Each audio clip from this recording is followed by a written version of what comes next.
Alright, so it looks like DeepSeek turned out to be a deep fake. Maybe you don't even remember what I'm talking about right now because everything's been happening so quickly recently and nobody's even paying attention to that anymore.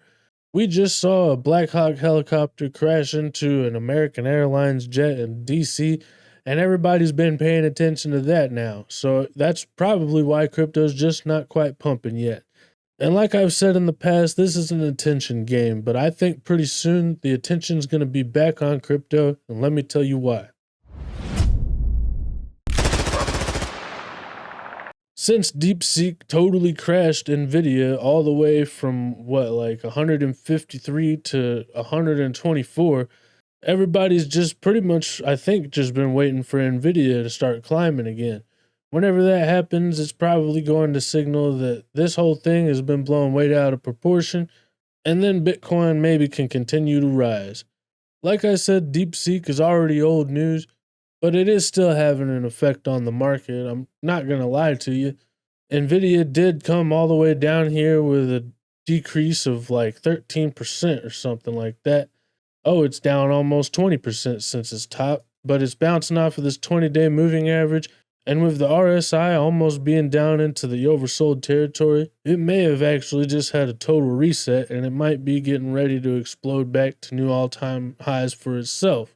But Bitcoin is sitting here at $104,000, right below its all-time high of about $108,000, and it's looking like it's having a little bit of struggle here. But once Nvidia bounces off of that 200-day moving average and this possible cup and handle here on the 4-hour chart starts to play out to the upside, this could take us to that $120,000 mark, like I've been saying we're going to be headed towards, because as you can see, measuring the height of the cup and extending it from the breakout point on the handle, that would give us a price target of about $121,000. If I go out to the daily chart, you can see that I've been talking about this cup and handle for quite some time now. And if I measure the height of that cup and take it and extend it to the breakout point here on the handle, then you can see that has pretty much the same price target of just above $120,000. I do still think that we're going to be headed in that direction here. And if we start to see some volume coming in and confirming us to the upside, then I think this sideways momentum is going to be coming to a conclusion here. And that could be because we've been seeing a lot of really great news coming out for cryptocurrency. Donald Trump did sign that executive order saying that he's going to make America the world capital of cryptocurrency. And it looks like, in my opinion, that Donald Trump is basically building a pro-crypto army, basically the antithesis of Elizabeth Warren's anti-crypto army. And now we've been getting a bunch of people confirmed to really great positions that are pro-cryptocurrency, and I think that's only going to continue. Pretty soon I'm going to be making a video talking about Donald Trump's pro-crypto army and introducing the people within it to you.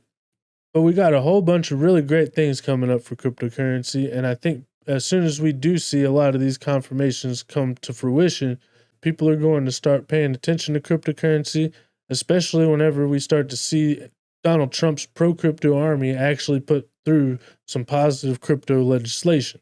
Donald Trump has talked a lot about making a Bitcoin strategic reserve or maybe even a full crypto strategic reserve for the United States. But it's not just the full United States of America, but each individual state now is starting to look towards doing their own strategic reserve. And now we have 15 states that have introduced bills for a strategic reserve within their states. And just like we're starting to see more and more states taking the example of these states that are trying to adopt cryptocurrency technology, I think we're going to see more and more countries also following the American example and starting to make their own strategic Bitcoin and cryptocurrency reserves for their own.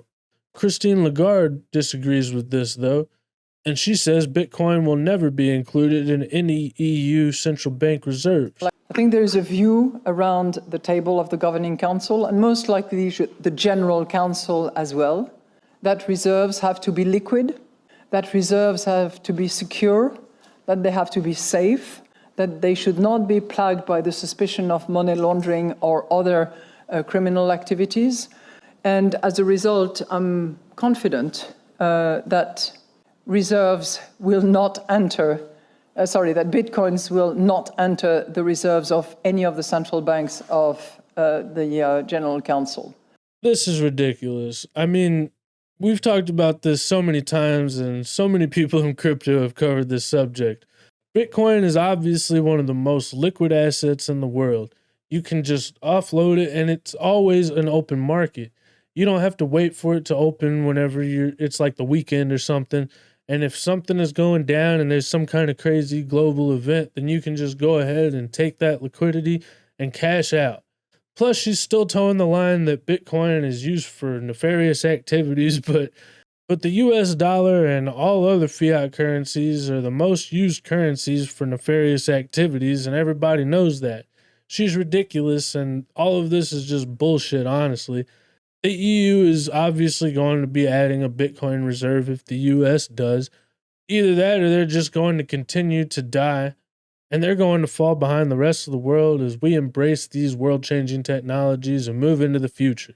So screw this lady and screw the European Central Bank, because America is entering a new golden age, and so is cryptocurrency, no matter what this old bat has to say about it. Just like Bitcoin, the M2 money supply is reaching a new all-time high, and just as this is continuing to push up assets like gold, I think it's going to continue pushing up Bitcoin. And unless Elon Musk can actually pull off a miracle, I think it's inevitable that America is going to continue printing money. And as it does, the M2 money supply is going to continue rising. And right along with it, so will Bitcoin and other cryptocurrencies. Finally, we did see the pardon of Ross Ulbricht, and he hasn't even made a public appearance yet. But already, Sam Bankman-Fried is trying to explore getting a pardon from President Trump. And I don't know about you, but honestly, I don't think this dork needs a pardon. And he did everything he could to try to beat George Soros as the biggest donor to the Democratic Party, using all of the money that he stole from me and you through cryptocurrency. So I really hope that Donald Trump doesn't give him a pardon, and instead I'd rather see him pardon people like Julian Assange or Edward Snowden. But you guys let me know what you think in the comments. Should Donald Trump pardon Sam Bankman-Fried, or should he pardon somebody else? And let me know who you want to see get pardoned in the comments. Either way, thank you guys so much for watching, and don't forget to hit that like and subscribe button. But most importantly, don't forget to do only good every day, and I'll see you guys next time. Bye.